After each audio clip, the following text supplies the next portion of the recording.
জয়গুরু, প্রণাম। আজ 168তম পর্বে পুরুষোত্তম লীলাসঙ্গিনী জগজ্জননী শ্রী শ্রী বড় মায়ের দিব্য জীবনের কথা আপনাদেরকে শোনাব। মাতৃপিতৃ পরিত্যক্তা যে ত্যক্তা নিজ বন্ধবী, যেষামন্না গতির নাস্তি তেষাং বারাণসী গতি। যাদের জনক জননী ও বন্ধু বান্ধবেরা বর্জন করেছে, যাদের অন্য কোনো গতি নেই, তাদের একমাত্র গতি বারাণসী ধাম। কাশী হলো অগতির গতি। চেয়ে দেখলে মনে হয় শ্রী শ্রী ঠাকুর যেন জীবন্ত বারাণসী ধাম। তার সৎসঙ্গ আশ্রম যেন একটা অ্যানথ্রোপোলজিক্যাল মিউজিয়াম বিশেষ, যেখানে আমারই মতো অপাঙ্ক্তের নিত্য ভিড় লেগেই আছে। শ্রী শ্রী বড় মা এদের যে কেবল খোঁজ খবরই রাখতেন, শুধু তাই নয়, আড়ালে থেকে প্রত্যেকের প্রয়োজনীয় ব্যবস্থা দিয়েও করতেন। বিচিত্র বিরাট এই জনমণ্ডলীর বস্তুতই তিনি ছিলেন বড় মা। নিজ জীবনেরই একটি দিনের কথা মনে পড়ছে। ইংরাজি 1950 সনের এপ্রিল মাসে নববর্ষ উৎসব উপলক্ষে এসে পরম দয়ালের নির্দেশে দেওঘরেই রয়ে গেছি। তখন প্রভাতদার বাসাতেই খাই। একদিন রাত্রে প্রভাতদা সহ খেতে বসেছি। হঠাৎ প্রভাতদার স্ত্রী লক্ষ্মী দিয়ে আমাকে জিজ্ঞাসা করলেন, আপনি বড়মার কাছে কি কিছু বলেছেন? বিস্মিত হয়ে বললাম, কই না তো। তারপর ওনার কাছেই জানতে চাইলাম, কেন, কি হয়েছে বলুন তো। উত্তরে লক্ষ্মীদি বললেন, না তেমন কিছু নয়। আজ বিকেলে বড়মাকে যখন প্রণাম করতে গেলাম, বড়মা জিজ্ঞাসা করলেন, আসামের রবিন তোদের বাসায় খায়? আমি হ্যাঁ বলাতে বড়মা আমাকে বলে দিলেন, ওকে ঝাল বেশি দিবি না, তরকারিতে মশলা বেশি দিবি না, পেটের রোগী তো, তাই ভাবছি আপনি হয়তো আমাদের এখানে খাওয়া দাওয়ার অসুবিধা কিছু পেয়ে থাকবেন, হয়তোবা বড়মার কাছে কিছু বলেছেন। লক্ষ্মীদের কথা শুনে অবাক হয়ে গেলাম।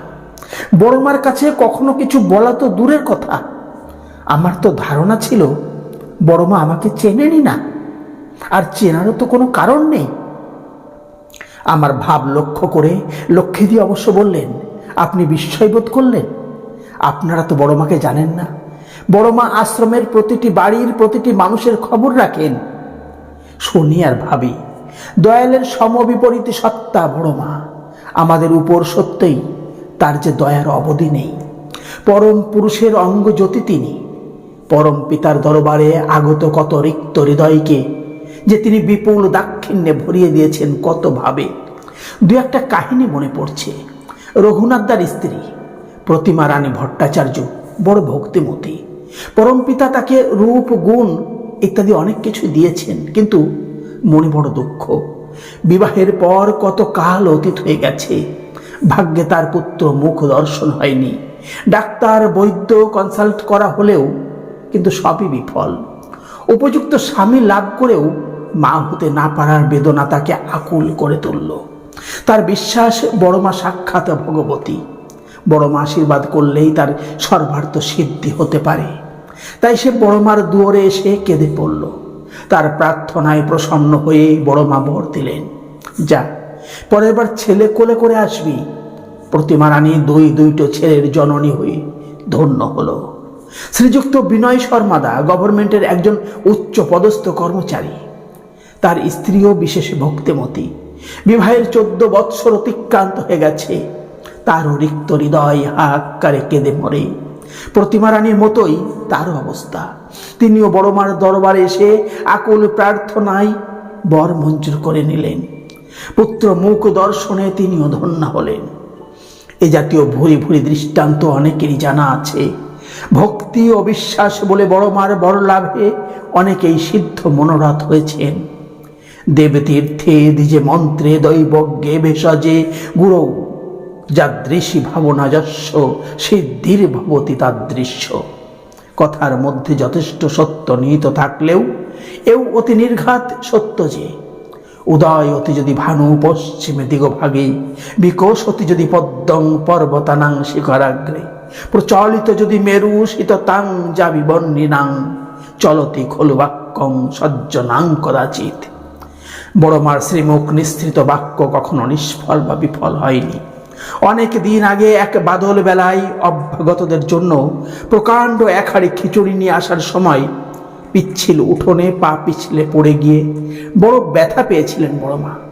এই আঘাতকে উপলক্ষ করেই কালে তার পূর্ণ দেহে দেখা দেয় দুর্জয় বাত ব্যাধি, যা ক্রমে তার পঞ্চভৌতিক দেহটাকে অসাড় করে আড়ষ্ট ও বিকল করে দিয়েছিল।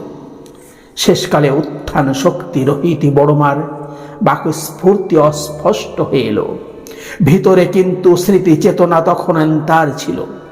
এও যেন সমাধিরই কোনো এক অবস্থা।